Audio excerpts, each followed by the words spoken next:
Ladies and gentlemen, welcome to the Week 4 Final Thoughts Show. Hey, fellas, let's get into it.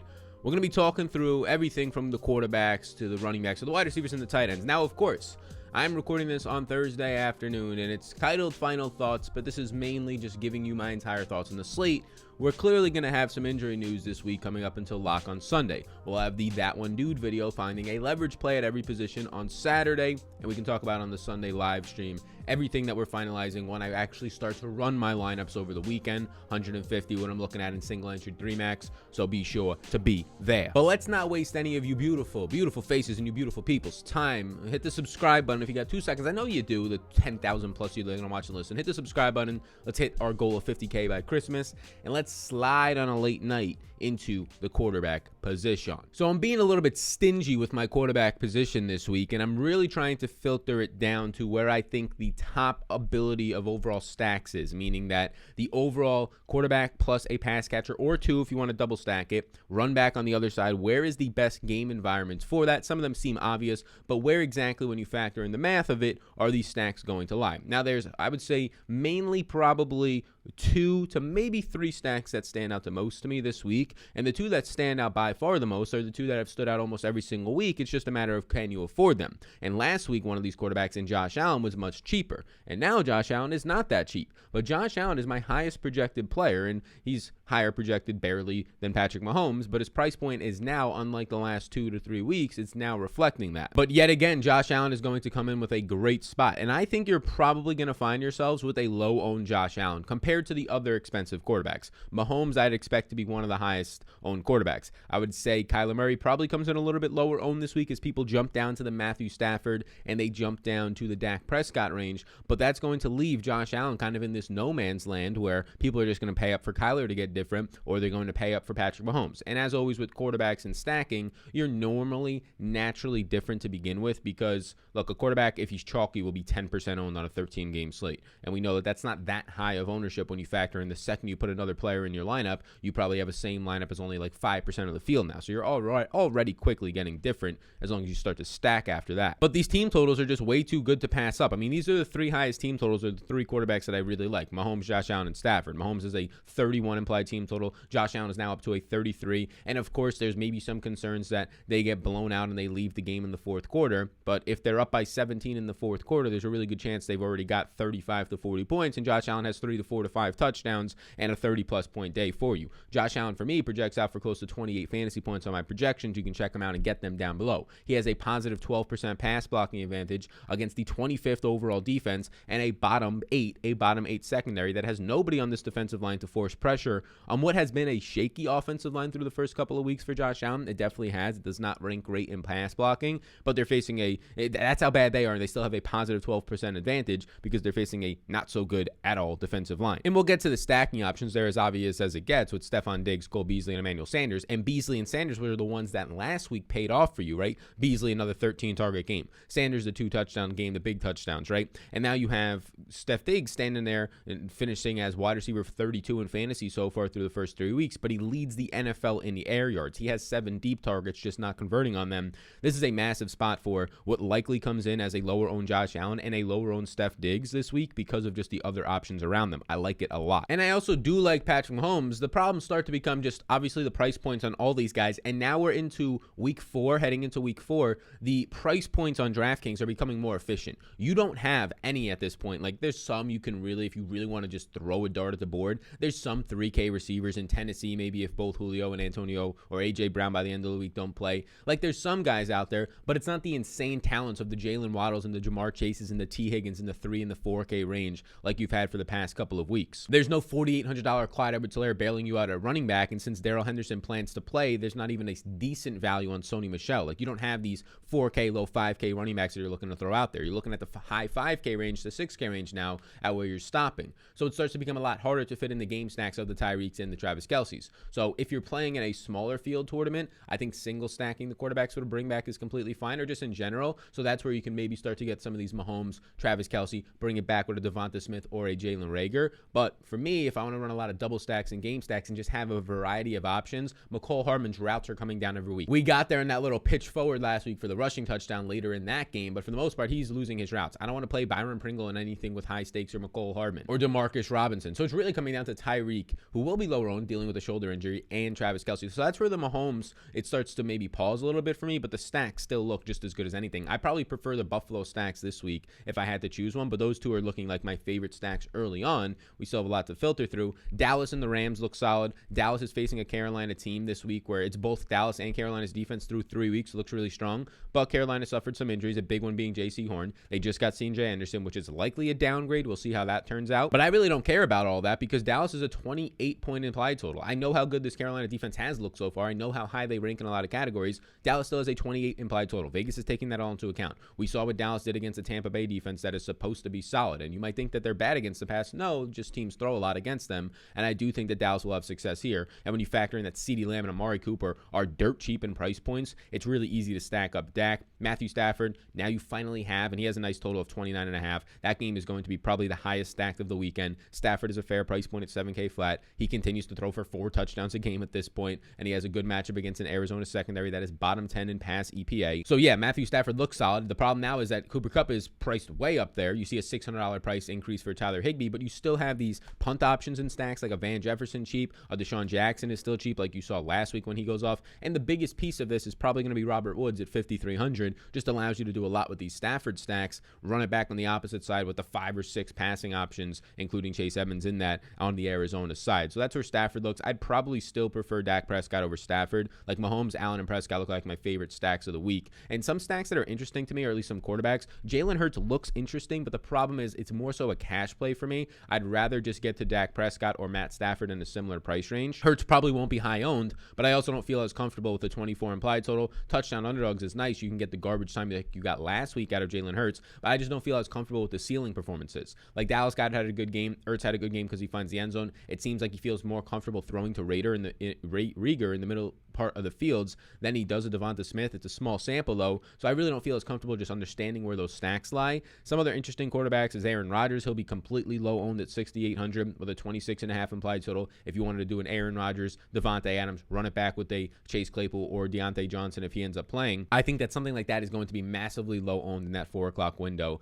And if you're looking for cheap quarterbacks, Sam Darnold in that Dallas game, but the team total is 23.5 or 23. I probably don't get there. And Jimmy G has a 27.5 point implied total, only 5,600. I want to play Jimmy G this week as like in some lineups, not in anything with a lot of money on the line. The problem is we've already seen in 2 out of 3 games now, Trey Lance come in the red zone and throw a touchdown. So it just takes away so much upside. Like Jimmy G against the Packers on Sunday Night Football has 18 fantasy points. If he gets the touchdown at the end of the half instead of Trey Lance, he's looking like a 22, 24 fantasy point day. So that's your main concern with Jimmy G, is just the fact that obviously this team wants to run first. Eli Mitchell might be coming back. They're favorites against Seattle, who's been terrible against the run, and Trey Lance is going to hurt you. So there's a good chance that I don't play Sam Darnold or Jimmy G, and like the cheapest quarterbacks that I'm running out here with are like $6,800, $6,700. Dak might be the cheapest quarterback that I have major exposure or any exposure to. It seems like a pretty easy, straightforward week at quarterback. Now let's slide into running backs, and as we do, I'll let you know about the sponsor of the L program today, and that is going to be Prize Picks. There's a couple different props that I've been taking so far to start the week. All of my props, you, the good people out there, can find on Twitter. I put a thread out. I also talk about them in the Discord, but you can check them all out. This is a $100 prop. I have a decent amount of interest in this one. The over on Kamara is 33.5 receiving yards. The over on Mac Jones, 261.5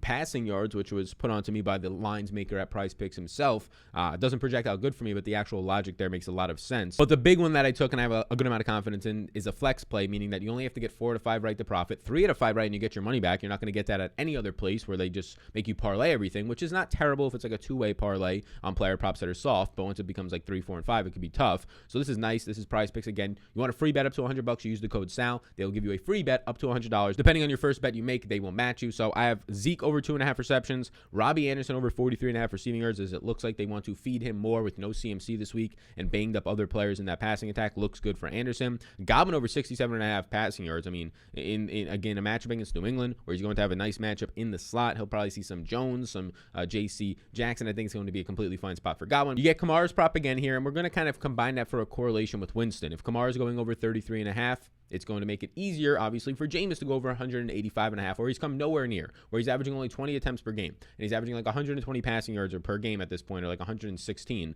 But we'll take the over 185.5 because he's faced some slow-paced teams, and now the Giants are actually bottom 5 against drop-back EPA. So we'll take those props. Again, you can use the code SAL. It's as simple as this. PricePicks.com. You click sign up. You use the code SAL. They will then give you a free bet up to $100. Use it while it's there. It's a free bet. I have all the props you want to choose from. If it's not those props right there, you don't like any of those, you can choose from a couple over on the Twitter thread. So check it out down below. That code SAL, free bet up to $100. What are you waiting for? $250 on that prop. I have a good amount of confidence in it. And here we go as we slide on that late night to the running back position. Early on, there's a lot of things from the running back position I like. I have 10 running backs as sort of priority plays. I then have, if I scroll down right here, I have like another 6 that are at least in play. I expect to get exposure to 12 to 14. A majority of my exposure coming in on probably 6 to 8 of them by the end of the week. We'll talk about it on the Sunday morning Patreon Closing Thoughts podcast. But we'll start with Alvin Kamara here, who it's a great spot. I mean, the Giants' EPA against the run this year is bottom 5 to start the year. This was a great run defense last year. Early on this year, it's not looking as strong. You're getting Kamara with a positive 35% run blocking advantage, and the Giants ranking borderline bottom 5 and allowing over 1.5 yards per contact before contact. And now you have one of the most elusive running backs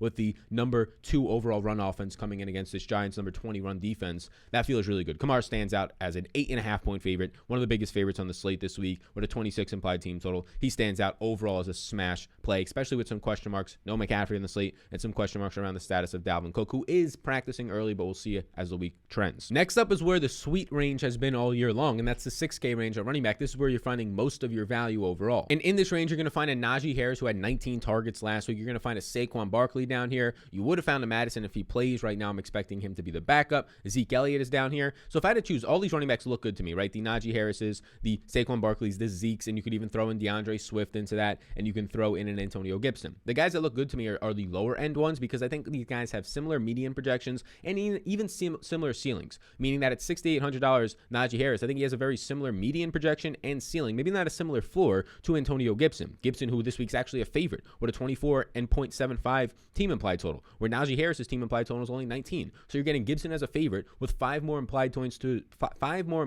his total and $700. I get the reason you want to play Najee because of the 19 targets that he saw last week, but he's coming in as an underdog in this one. He's coming in with a negative run blocking advantage in this week. He's coming in with an offensive line that ranks number 31 in rush offense and 28th in run blocking. The only reason you're playing Najee Harris is to hope that he can see another 20% target share like you saw with a 22% target share last year. But if Deontay Johnson comes back, I'm not going to expect that to be the case. And now you get a price up here. So Najee Harris is in play for me as a yes, but I do prefer Antonio Gibson. I do prefer Swift. I would say that Zeke and Swift in this range are probably my favorite plays. Watching Saquon Barkley last week, I'd be a little bit concerned. There was like one play where he looked like vintage Saquon, but last week, Saquon Barkley, in what was a good fantasy week for him, now he sees his price come up. He scored 20 plus fantasy points. He got the touchdown, which mainly gets him there, but he only averaged 3.6 yards per touch. That was outside the top 25 running backs. This is a bad offensive line. This is a bad offense in general, and Saquon looks a little bit, maybe not timid, but a little bit. I mean, when you have a knee that blows out 3 different ligaments, it's the worst injury a running back could possibly get. Outside of probably an Achilles tear these days, yeah, I don't think you're going to be the same Saquon, unfortunately, as a Penn State fan back there. I have some Penn State memorabilia.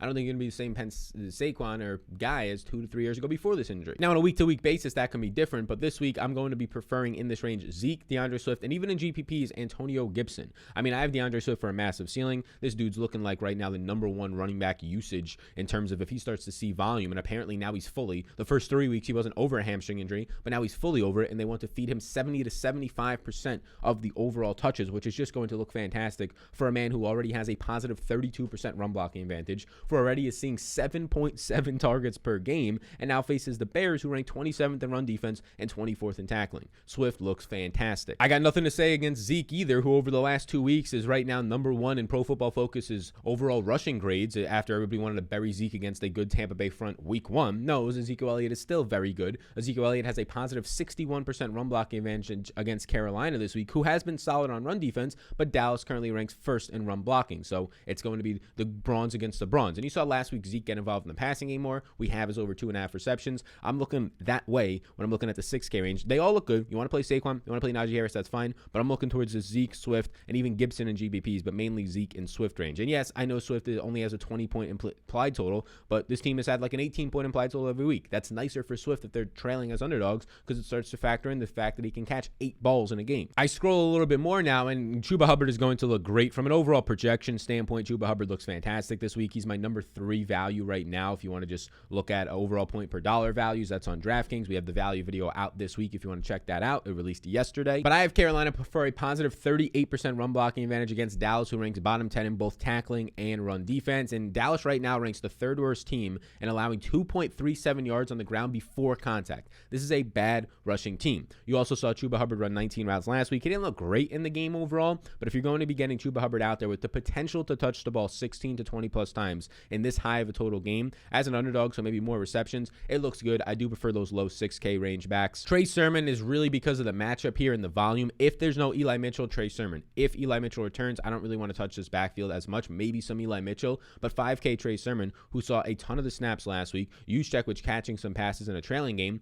but if there's no Mitchell, I would expect Sermon as a favorite and a nice total here to see all the red zone usage, to see probably 16 to 18 touches, and that starts to look really good. Dalvin Cook, if active, is going to be there for me. I would prefer Alvin Kamara, but it looks good as well. And then Darrell Henderson is expected to play now, and they'll still be interesting to see how they split him and Sony Michel up. I do think Henderson will come right back and take the majority of the work. Maybe Sony Michel sees like 35% as like the Jamal Williams to Darrell Henderson, Aaron Jones, if you want to say that as like a role. Aaron Jones, a much more talented player though, but Darrell Henderson is expected to play. He's going to be going up against the number 30th ranked run defense and 30th tackling unit in Arizona as a 4.5 point favorite with one of the highest totals on the slate. This is where you just scream out. He's my number 1 value play. That wasn't in the video because I wasn't expecting him to play, but now he's my number 1 value play at the running back position. He just looks great. We'll see what the ownership looks like. It's coming in at like 12%. I have ownership projections, Discord, the optimizer projections, a bunch of other stuff, matchup notes, which are massively important. Closing Thoughts podcast, the optimizer, everything is linked down below. Come on. We're up to 900 patrons right now. Why are you not joining the community? Let us welcome you out there home, because those 900 patrons are going to war. They're going to war with fucking bulletproof vests on and the best guns out there. They're looking down up on top of a hill, so they have the high ground, looking down on everybody else who doesn't have the tools and everything. You want to be that person running around on the beach right now with nothing? You want to be the person out there who's just running around with a knife and they're sniping you off from the ranges? Damn, that Patreon army, strong as shit. Come on and join it. What you say? So Henderson clearly looks great. There's a bunch of other guys involved potentially for GPPs, and you can see them down here. Derrick Henry, Nick Chubb. These are kind of guys that I late swap off of for leverage, or I build lineups around maybe for leverage in 150s. But the guys I'm looking at for my main lineups that will take up 75% of my exposure in single entry and 3 max are these running backs. Wide receivers now. A lot of these wide receivers, we can just point to the fact that I want to stack them up with their quarterbacks. I think they just project out great, have high ceilings. Maybe they'll be a leverage play. Maybe they're just kind of the anchor into some of my lineups. And that's what a lot of these top guys are. Tyreek dealing with an injury, the highest projected wide receiver. Tyreek is basically a factor of if I have Mahomes or maybe a couple Jalen Hurts lineups, a lot of those lineups will have Tyreek Hill in them. A lot of those lineups for Tyreek Hill having an 8 out of 14.6 to start the year. He'll get a matchup a lot of the time in the slot against Avonte Maddox, who got banged up last week. We'll see if he plays. But yes, fine spot for Tyreek Hill. One thing that I'm be interested in to track throughout the week is the ownership on a Devontae Adams versus a Cooper Kupp, who's right there next to him. Both guys who have been producing a lot this year, but Cooper Kupp, even though Adams has been balling out the last 2 weeks, Kupp still has 10 more fantasy points per game than him. I'll be interested to see the ownership there. Right now, I do have it as Cooper Kupp over on Patreon coming in with a little bit more ownership, 18% to 14% Adams. And I'll also be able to interested in comparing their ownerships at the high-end wide receivers to the high-end running backs of the Derrick Henrys, the Cooks, and the Alvin Kamaras this week. I will admit right now that I prefer the high-end wide receivers. Like, I prefer Adams this week over all the high-end running backs, and then it's probably Kamara for me, and then it's probably Cook, and then Cooper Kupp. Actually, for me, it's some of these other receivers, like a Stephon Diggs over Cooper Kupp. So this week, that's what I'm going to be looking at. I currently have Stephon Diggs coming in with like a half of the ownership as Devontae Adams and Cooper Kupp. Diggs will be my favorite play on the slate, assuming that his ownership remains less than the other high-end running backs and the other high-end receivers as it does right now. I mean, this is a Diggs that is still seeing a 27% target share. He's seen 14, 8, and 10 targets. He's seen the most air yards in the NFL. So everything is coming his way for big plays, and now he gets the dream matchup of all dream matchups for a Diggs smash spot. So I think Diggs is my favorite overall wide receiver play as of this recording. Again, that can change depending on ownership, and it looks even better if he can stack him up with Josh Allen. DK Metcalf is here in another high total game. Him and Tyler Lockett always in play. DK Metcalf is starting to add a lot of versatility to his route running cabinet, which is just terrifying for already how big of a size freak athlete he is. Not to mention the 99th percentile, almost Olympic style speed. He'll get a matchup against this San Francisco secondary that has no bodies left. No Verrett. Last week, if you watched them on Sunday Night Football against the Packers, they had no Mosley. And within that game, they ended up losing Josh Norman for injury, and they were down to their 4th string cornerback. And what happens? Well, Devontae Adams gets 19 targets and balls the fuck out. I think that DK Metcalf and Tyler Lockett are in store for big games. I didn't mention a lot of Russell Wilson because I prefer other expensive quarterbacks, but yes, he's clearly in play. I kind of want to just pick off the one-offs from his roster, though, mainly DK Metcalf. And now you start to get to some of these stacking options from Dallas and Carolina. It's CeeDee Lamb, it's DJ Moore, it's Amari Cooper. I have Amari Cooper currently projecting out as one of the highest owned wide receivers on the slate, if not the highest owned. He's also my number 1 value. DJ Moore is one of my highest projected wide receivers and ownership, and he's also my number 2 value. CeeDee Lamb cracks into that around the top 10 in values. So everything from this game is so easy to stack up. It's so easy to make. You can even get different with throwing a Robbie Anderson into the game stacks for Dallas. A Dak, Amari, CeeDee Lamb running back with a Robbie and or DJ Moore is a lovely way to go. DJ Moore or Robbie obviously gets you the price discount, the big play upside, and they're already doing the squeaky wheel narrative of wanting to feed him more, and now there's no CMC, so it might be a little bit easier to do so. It'll be a fun matchup for DJ Moore against Trevion Diggs. Julio right now is questionable. His status is up in the air against the Jets, a 27 implied total. AJ Brown's status is up in the air. If AJ Brown misses and Julio plays, yeah, I want to play a good amount of Julio Jones at just 6,500 for a guy who should then be priced at like 7,500. If they both miss, well, then you're looking at the dumpster fires of Chester Rodgers, Nick Westbrook, Akeen. These are not guys that I really want to be playing, but we might have to filter them into some lineups. I mean, Brandon Cooks, when he's seeing a 50 and 40% target share each of the last 2 weeks, it's hard to not want to get to Brandon Cooks at 6,400. He will see probably a good amount of Tre'Davious White, but the volume just continues to come for him. He does move into the slot a decent amount. Odell is another player. So I talked about Stephon Diggs, how I really like Stephon Diggs this week. I think Odell is another player with, again, no Jarvis Landry that I'm going to be really looking at. I mean, you've seen it. And Ian Hartitz put out a tweet that made me even more excited about the potential of Odell Beckham Jr. this week. This Minnesota secondary this year, and by the way, Odell came in. He saw 29% target share right away. He saw 9 targets. He balled out. He played very well. He looked explosive in his first game back. And now he's going to get this secondary of Rashad Breeland and Patrick Peterson, the Dust Bunnies, right? The old guys out there who already this season have allowed a 157 and 158 passer rating, basically allowing perfect passer ratings to quarterbacks, each of them. They've allowed, when they're targeted through 3 games, 34 times. So far, 28 receptions, 440 yards, and 6 touchdowns. Let me say that again. This 2 cornerbacks, the starting cornerbacks for the Vikings, have allowed 6 touchdown passes to wide receivers so far through 3 games. This is a great spot. And look, if Landry was active, I'd like him too, but a great spot for a man who's going to see 30% of the targets in Odell and should be $6,500 to $7,000 this week. I think Odell is another one of these plays that I'm really going to like. He might be our that one dude, because right now we're getting him. This video might change that a little bit, but we're getting Odell Beckham Jr. for just 5% projected ownership. Hammer that. Hammer time. Hammer time. Hammer time on Odell Beckham Jr. there. Sutton remains in play as a really strong option. And now you start to get to these lower 5K ranges, and we'll scroll to them. You start to get to these guys where it's Sutton, it's Cole Beasley. These guys are in stacks. Sutton's a one-off. Michael Pittman, who I just put a tweet out about. This is another guy who falls into that range of the Stephon Diggs, who's getting a lot of usage, but doesn't have, I mean, Diggs has the name. Odell Beckham Jr., who's been away a while, and he's not on the most exciting passing team, and he's picking up lower ownership. But Michael Pittman, I tweeted about him yesterday. He's seeing a 26.7% target share, 9.3 targets per game. He's ran the 7th most routes amount among any receiver, 100% route participation. He's been on the field for every single one of his quarterbacks' dropbacks. He ranks 6th in air yard share. He is by far and away the clear alpha wide receiver on this Colts team, and he's only $5,400 this week. Back-to-back weeks of 10 touchdowns or 10 targets. If he scored 1 touchdown this year, he has not scored a touchdown yet. If he was to score a touchdown this year, he would probably be $1,000 more expensive, and people would want to play him.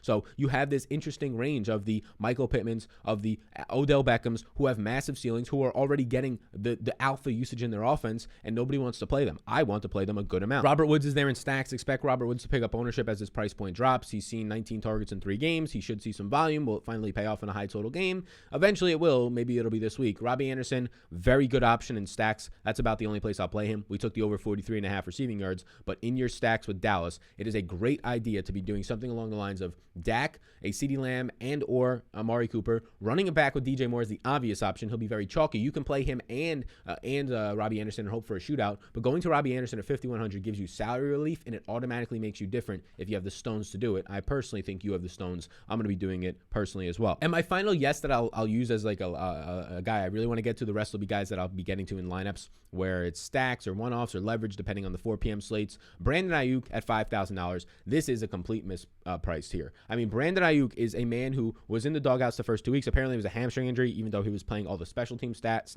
which doesn't seem like something that you would do if that's the case. But Brandon Ayuk played a full-time role. You only saw Trent Sherfield run 2 routes on Sunday Night Football to Ayuk's 44 routes. And Brandon Ayuk is the most talented receiver on this team. Yes, ahead of Deebo Samuel. I like Deebo Samuel. Brandon Ayuk, though, he ended up seeing 6 targets. Deebo saw 10 targets in that game. Deebo's just getting a lot of manufactured touches. Also had 2 impressive catches. But if you're just talking about actual talent, spark score metrics coming out, it would be Brandon Ayuk. Ayuk's only $5,000 this week, right? You're getting these potential alpha receivers on their team, and Michael Pittman, Odell, and you could even throw Brandon Ayuk on the cheap into that for the dirt cheap in the 5K range. This is where you can hammer this slate down. There is a ton of upside in this 5K range, not to mention the Robert Woods and the Robbie Andersons down here in the Cortland Suns. This 5K range is the best that we've seen all season long. So this allows you to pay up for the quarterbacks. This 6K range at running back is pretty solid. So what does this allow us for? We can pay in the middle ranges for quarterbacks and some wide receivers, and then go all the way up for the elite stacks at quarterback, whether it's a Steph Diggs in there, a Devontae Adams to close it out in your flex for the 4 p.m. slate. It looks really, really good. A bunch of other wide receivers will be in here as leverage plays potentially, maybe trying to get different because I think they'll be 5% owned, but we're already getting that with Odell's and Michael Pittman's as low-owned guys. So these guys are just kind of in there as the run back options in skinny stacks, in main stacks like a Devonta Smith, like you scroll down and a Christian Kirk can be in my exposures because of stacks with Matt Stafford on run backs or even potential Kyler stacks.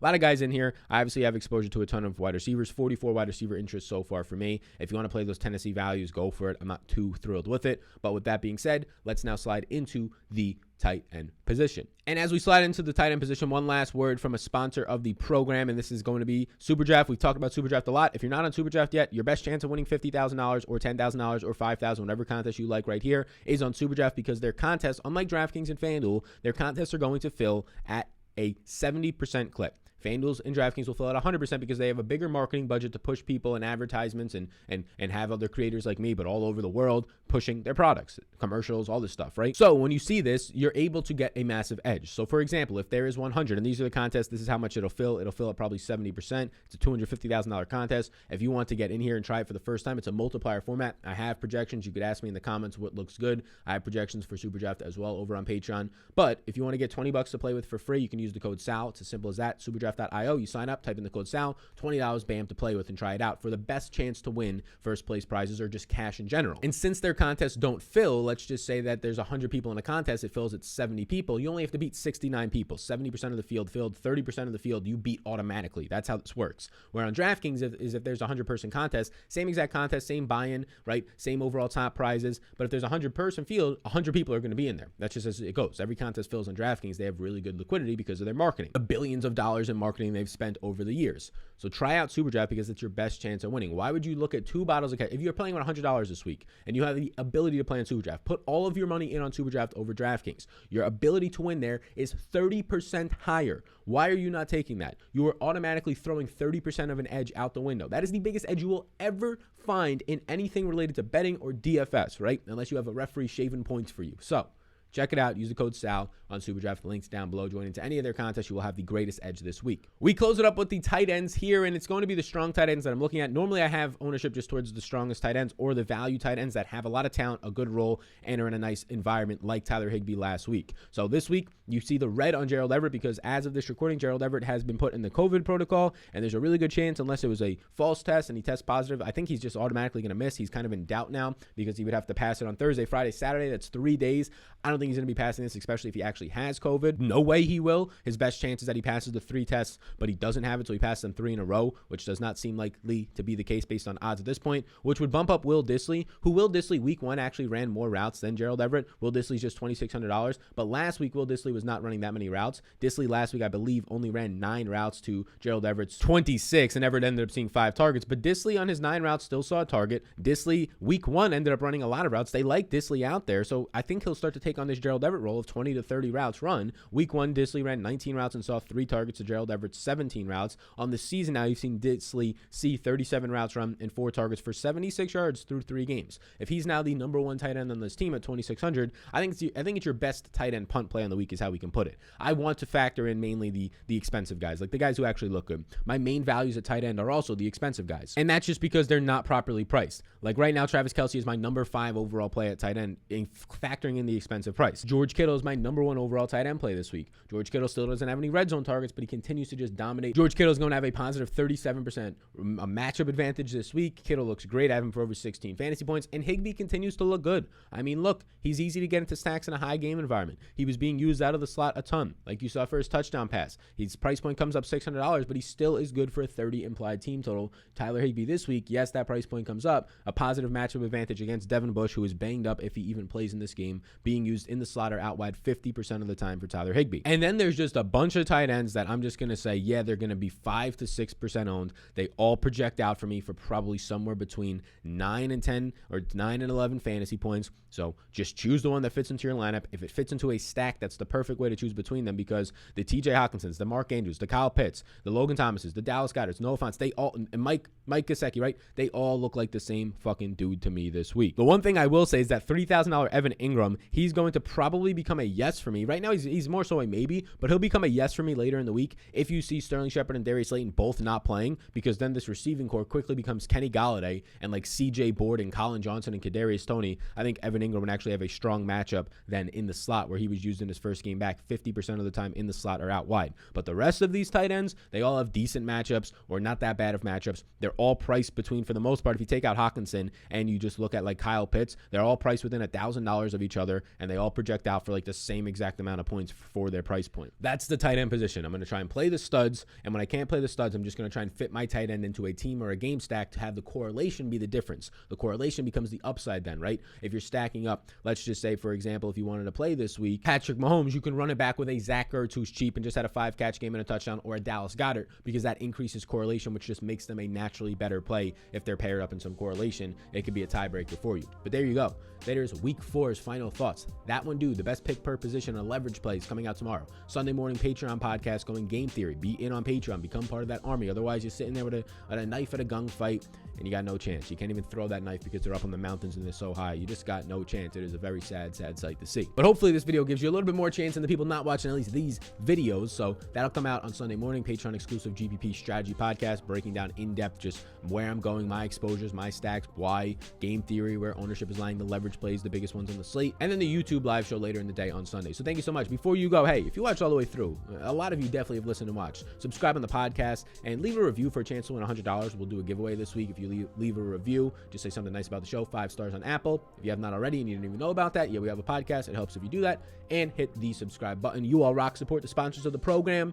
Use that code SAL on both SuperDraft and Prize Picks to get the free $Rooskies to play with. I'll see you all beautiful people in the next one.